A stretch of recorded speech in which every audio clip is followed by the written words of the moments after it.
매주 화요일에 만나는 정치 견지학 시간입니다. 김재원 국민의힘 최고위원과 함께합니다. 어서 오세요. 안녕하세요. 거두절미, 단도직입 이렇게 여쭤보겠습니다. 물밑 협상이 있습니까 없습니까? 단일화 협상 관련해서. 물밑 협상은 뭐 있어도 있다고 말할 수 없고 없어도 없다고 말할 수 없는 거죠.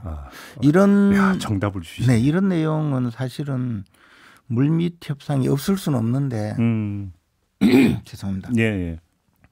이런 협상은 물밑 협상이 없을 수는 없는데 그것이 후보와의 의사의 전달하에 후보에게 의사 결정에 영향을 확실히 줄 수 있는 물밑 협상이냐 아니냐에 따라서 그것이 뭐 결정되고 성공하는 것이지 뭐 그냥 그 뭐 일반적인 의원들 사이 또는 정치 세력 간의 대화는 있을 수 있죠.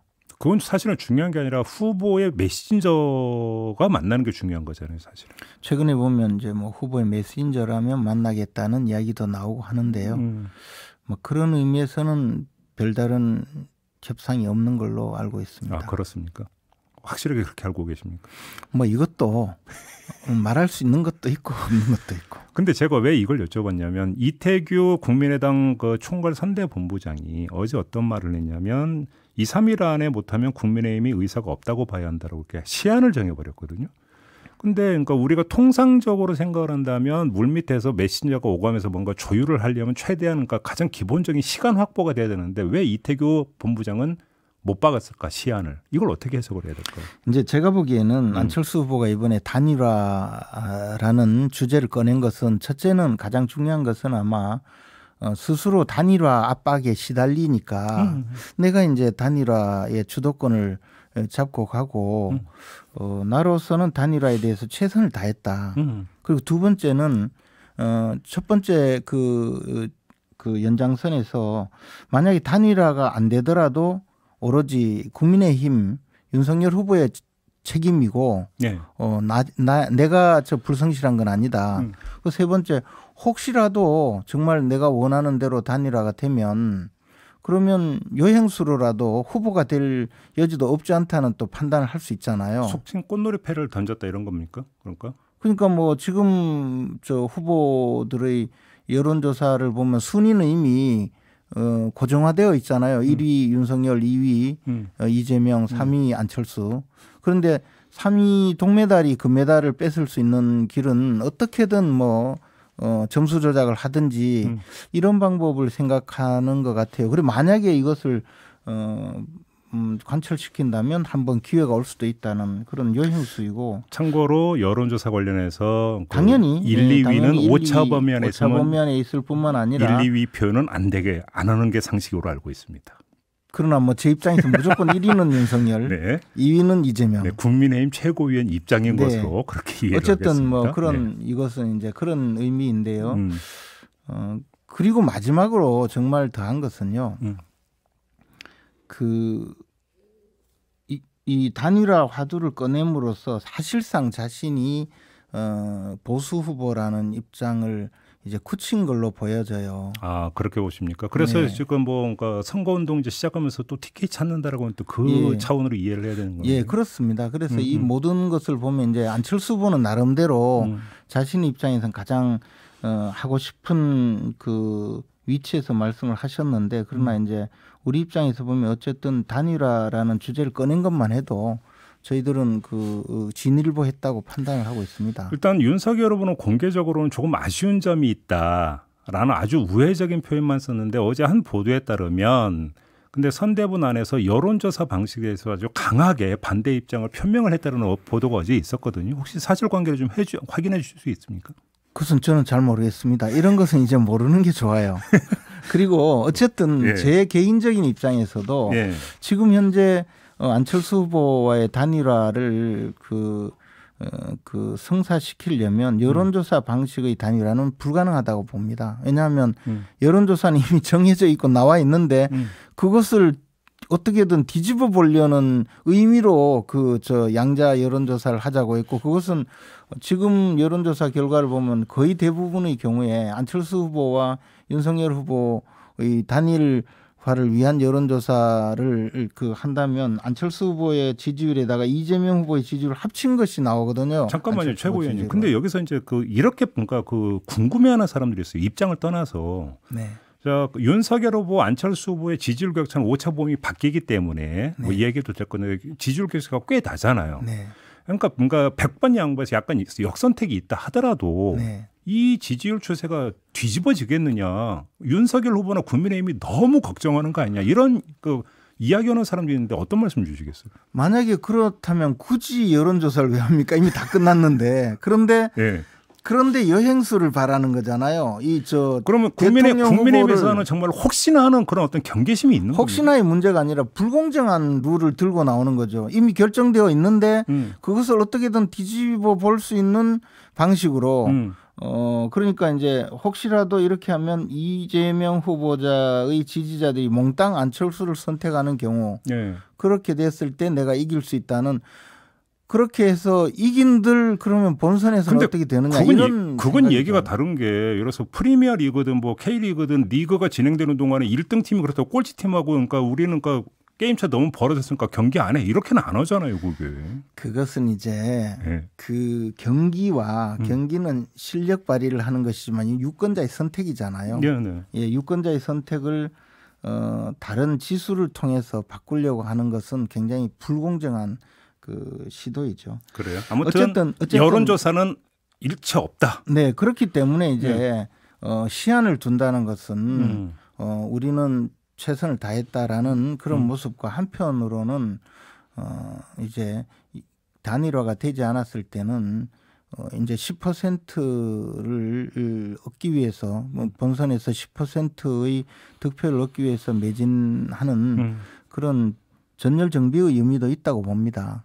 그러면 지금 그러니까 안철수 후보의 속내에는 만약에 단일화가 무산이 된다면 그 다음 목표는 10% 돌파다 이렇게 보시는 겁니까? 그럴 거라고 봅니다. 그럼 10%가 어떤 의미를 갖고 있다고 보세요, 안철수 후보에게? 기본적으로는 이제 선거 비용 보전의 한도의 문제도 있고 향후 이제 대선이 끝나고 난 다음에 독자적인 정치 세력으로 살아남는 최소한의 득표라고 판단이 됩니다. 그럼 최고위원께서 또 전략통이시니까 만약에 이제 대선에서 10% 벽을 돌파해서 득표력을 얻었다면 국민의당이 지방선거나 총선에서 그것이 상당한 정치적 자산이 될 수 있는 겁니다. 그런데 이제 과거 국민의당과 이번 국민의당은 좀 다른데요. 과거는 굉장히 지역적으로 지지 기반도 갖추고 지역적인 조직도 갖추고 정당으로서 모습을 갖췄는데 지금은 사실 안철수 후보가 서울시장 보궐선거에 출마하기 위해서 좀 급히 만든 정당이고 또 대선에서도 출마하는데 오로지 개인 회사 정도 수준의 그런 개인 회사?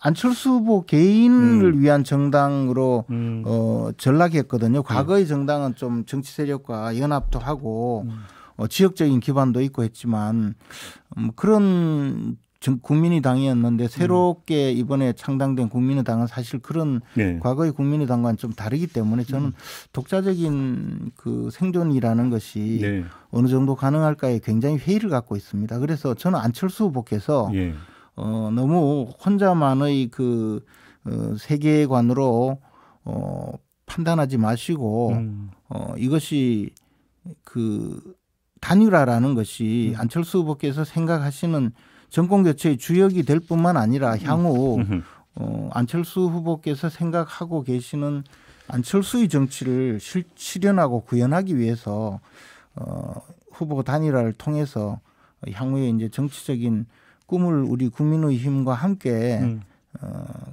만들어가는 것도 굉장히 중요하지 않을까. 그렇게 판단하리라고 생각합니다. 최고위원님 개인 견해로 볼 때 이 단일화 문제가 도든 뭐든 결론이 나는 게 언제쯤은 돼야 된다고 생각했어요? 저는 3월 9일 투표하기 직전까지만 결론이 나더라도 큰 의미가 있다고 생각합니다. 그렇게 보세요. 예.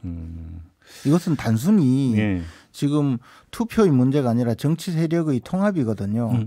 그렇기 때문에 안철수 후보께서 좀 더 넓게 생각하시고 단순히 이 여론조사라는 여행수로서 이 국가의 미래를 결정하거나 또는 어떤 정권 교체의 주역이 되겠다고 생각하실 것이 아니고 정말 앞으로 대한민국 정치를 안철수 후보께서 어떻게 바꿔나갈지를 생각하신다면 현 상황에서 단순히 그 여행수로서 후보를 결정하고 또는 만약에 패배하더라도 어떤 뭐 미래가 있다 이렇게 생각할 것이 아니고 이미 우리 당은 여론조사로서 후보를 결정하기는 이것이 불공정한 게임이기 때문에 안 된다는 판단을 갖고 있기 때문에 좀 더 전향적으로 생각해 주시길 바랍니다. 마지막에 다른 점 하나만 좀 여쭤볼게요. 공동정보론 이야기가 나오니까 여쭤보는 건데 DJP 연합을 이제 모델로 한 공동정보론 얘기가 나오던데 윤석열 후보와 안철수 후보의 두 인물의 캐릭터나 정치 내공이나 그다음에 그들의 어떤 그 정치 세력의 기반을 놓고 볼 때 DJP 연합 같은 공동정보가 가능하다고 보세요?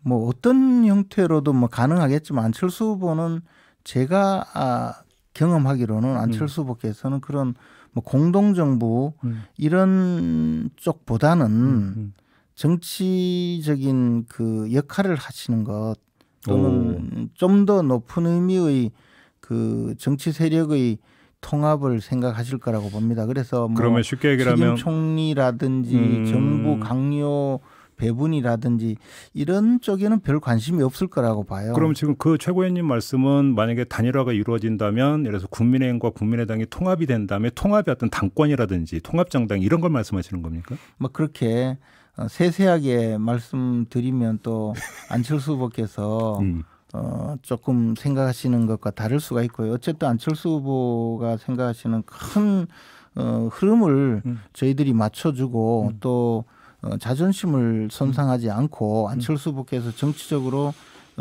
그 뜻을 펼칠 수 있도록 만들어 드리는 것이 중요한 것이지 세세하게 그 당권이라든지 이런 것을 이야기한다고 하더라도 당권은 또 결국은 우리 국민과 당원들이 결정하는 것이거든요. 알겠습니다. 그래서 그것으로 다 되지는 않는다고 봅니다. 그러나 안철수 후보께서는 뭐 단순히 책임 총리, 강요 배분 그런 세세한 것으로 지금 결정하는 분은 아닙니다. 알겠습니다. 마지막으로 좀 다른 거 하나만 좀 짧게 여쭙고 마무리할게요. 지금 박근혜 씨가 이제 그 대구 달성군에 집 계약을 했다는 거 아니겠습니까? 근데 왜 이제 거기를 선택했는지도 궁금하고 좀 그 대구 지역이나 TK 지역의 반응도 어떤지 좀 궁금한데요. 어쨌든 왜 선택했는지는 제가 뭐 말씀드릴 상황은 아니고요. 어쨌든 대구 지역에서는 박근혜 전 대통령이 정치적으로 명예 회복하는 계기가 되었으면 좋겠다라고 생각하는 그런 분들이 많아지고 있습니다. 그러면 그러니까 정치에서 완전히 그 손 떼는 게 아니라 다시 어떤 그 발판으로 삼았으면 좋겠다라는 여론이 있다는 말씀이신가요? 뭐 그것보다는 이제 정치적으로 너무 개인적으로 봤을 때는 정치적으로 좀 탄압을 받았다. 그래서 그런 정치적인 명예가 다시 좀 회복이 되었으면 좋겠다라고 생각하는 분들이 많게 보여집니다. 알겠습니다. 마무리하죠. 고맙습니다. 고맙습니다. 네, 김재원 국민의힘 최고위원이었습니다.